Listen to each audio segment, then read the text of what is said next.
Hi everyone. तो इस video में हम बात करने वाले हैं क्लास 10th से रिगार्डिंग।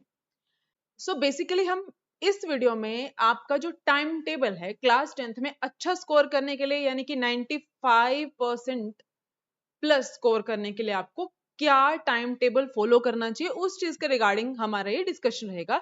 तो let's get started with the video. देखो बच्चों, अब अगर मैं किसी भी क्लास 10 स्टूडेंट की बात करती हूँ तो ऑब्वियसली बात है कि आप लोग सुबह 8 से लेकर के मोस्ट प्रोबेबली 2 बजे तक आपका स्कूलिंग होता होगा। देन बहुत सारे बच्चे कोचिंग या तो फिर आप लोग ट्यूशन वगैरह में जाते होंगे, तो आपका जो ट्यूशन का टाइमिंग है, अगर आप 2-3 अप्रोक्सीमेटली अगर इतने सब्जेक्ट्स की ट्यूशन जाते हो तो आपका 3 से 7 अप्रोक्सीमेटली ये आपका ट्यूशन का टाइम होता होगा।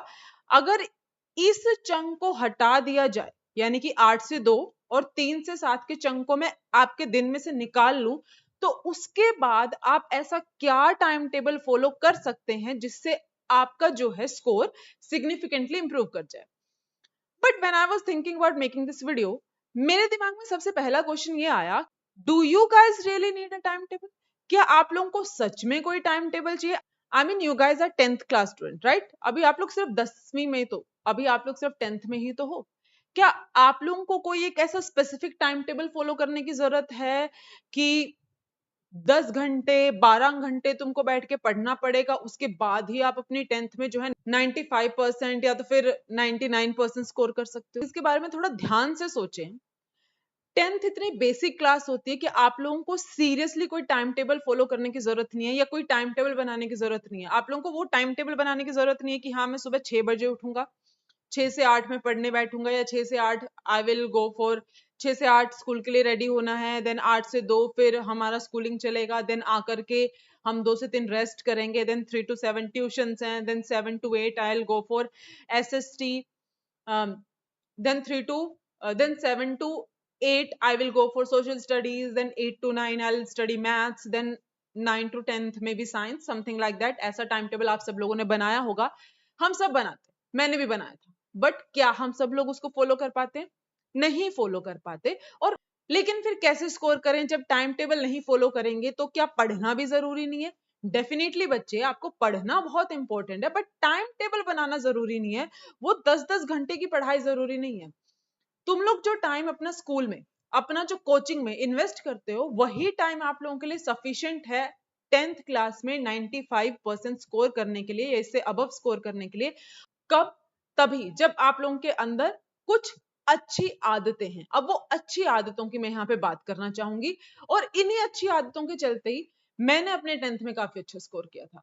ठीक है, तो अब इसके बारे में बात करते हैं कि आपको ऐसा क्या करना चाहिए कि आपका जो स्कोर है सिग्निफिकेंटली इंप्रूव कर जाए।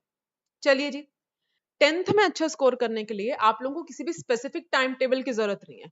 बस 3 अच्छी आदतें आपके अंदर होनी चाहिए, एंड इन अच्छी हैबिट्स को डेवलप करने के बाद आपका स्कोर जो है वो सिग्निफिकेंटली इंक्रीज कर जाएगा, इंप्रूव करेगा। ठीक है बच्चों, सबसे पहली बात आती है हमारे पास कंसिस्टेंसी। अभी कंसिस्टेंसी क्या बला है? देखो, आज आप लोग स्कूल जाकर क्या है, 8 से 2 तुमने स्कूलिंग किया, फिर 3 से 7 तुम लोग कोचिंग। अब भाई तुमको अलग से अपने लिए टास्क डिसाइड करने की जरूरत नहीं है, तुम अपने होमवर्क पे फोकस करो। तुम्हें जो स्कूल में पढ़ाया गया है उस चीज को अच्छे से यूटिलाइज। अगर आप कंसिस्टेंटली अपना होमवर्क कर पा रहे हो जो आपको स्कूल में दिया जाता है, या तो फिर आपको जो कोचिंग में पढ़ाया जा रहा है, यानी कि आपके ट्यूशंस पे आपको जो पढ़ाया जा रहा है, उस चीज को भी आप रेगुलर बेसिस पे कर रहे हो, that is more than sufficient. लेकिन आपको रेगुलर होना पड़ेगा, तुम यहां से बच के नहीं निकल सकते। तुमको इस चीज को हर एक दिन करना पड़ेगा। मान लीजिए आपका इंग्लिश का जो होमवर्क दिया है आपको वो आकर करना है, एसएस का दिया है वो कीजिए, साइंस का कीजिए, मैथ्स का कीजिए। अगर तुमको ऐसा लगता है कि उसके बाद भी तुम्हारे पास टाइम है और देयर आर सम सब्जेक्ट्स जहां पे तुमको लगता है कि हम वीक फील कर रहे हैं, तो अपने लिए एक डेली टास्क जो है असाइन कर लो। अब वो डेली टास्क कैसे असाइन करना? बच्चे कहाँ पे ज्यादा स्ट्रगल करते हैं भाई? कुछ बच्चे जो स्ट्रगल करते हैं वो आपका मैथ्स एंड साइंस आएगा। ठीक है, हो सकता है आप लोग मैथ्स एंड साइंस में स्ट्रगल कर रहे हो, या तो कुछ बच्चों को लैंग्वेज में भी दिक्कत होती है, किसी को हिंदी में होगी, किसी को इंग्लिश में होगी। अगर बेटा अगर बच्चों तुम मैथ्स एंड साइंस में स्ट्रगल कर रहे हो, तो आप लोग 1 घंटा निकाल लो। 1 घंटा तो हम अपने दिन में से निकाल ही सकते हैं ना, तो 1 आवर इसके लिए रख लीजिए।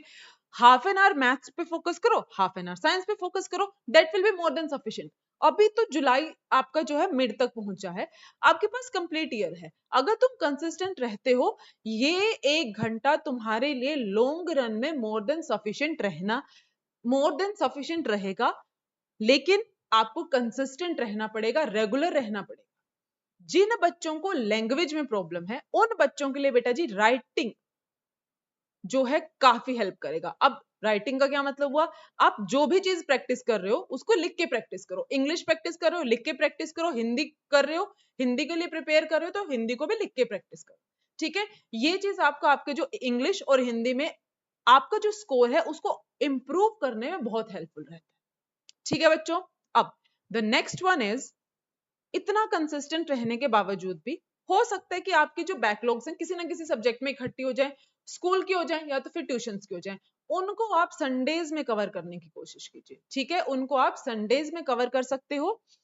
संडेज में आप क्या कर सकते हो, जो भी आपने पूरे वीक में सिलेबस कंप्लीट किया है या जो भी तुम लोगों ने पूरे वीक में चैप्टर पढ़े हैं, उनको आप एनालाइज कर सकते हो बैठ के। अगर तुमको थोड़ा सा आगे बढ़ना ही है, थोड़ा सा एक्स्ट्रा करना ही है, तो आप लोग अपना पूरा वीक में जो काम किया है उसको एनालाइज कीजिए। उसको एनालाइज करने के बाद आप अपना जो है वीक पॉइंट्स छांट लो, उसमें से जो तुम्हारे वीक पॉइंट्स हैं उन पर काम करो।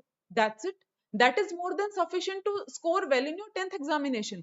जो आपको स्कूल में पढ़ाया जाता है वो डेफिनेटली आपका बोर्ड से अलाइंड होता है। सिमिलरली जो आपको कोचिंग पे कंटेंट प्रोवाइड किया जाता है वो भी आपका बोर्ड से अलाइंड होता है। आपको एक्स्ट्रा कुछ मेहनत करने की जरूरत नहीं है। जो आपके टीचर्स, जो आपके एजुकेटर्स आपको कंटेंट दे रहे हैं, आपके लिए मेहनत कर रहे हैं उसको सॉर्ट आउट करने में, आपके बोर्ड से अलाइन करने में, ट्रस्ट देम। एंड जितना आपको होमवर्क दिया जाता है, जितना आपको कोचिंग वर्क दिया जाता है, उसको कीजिए। उसके साथ अपना काम चोरी नहीं करना, समझ रहे हो, उससे जी नहीं चुराना। अगर तुम सिर्फ उतना ही करते रहे ना, होमवर्क के साथ कंसिस्टेंट रहे, अपने रेगुलर वर्क के साथ कंसिस्टेंट रहे, तो आपका स्कोर डेफिनेटली बहुत अच्छा है। This is it, thank you, have a nice day, bye bye.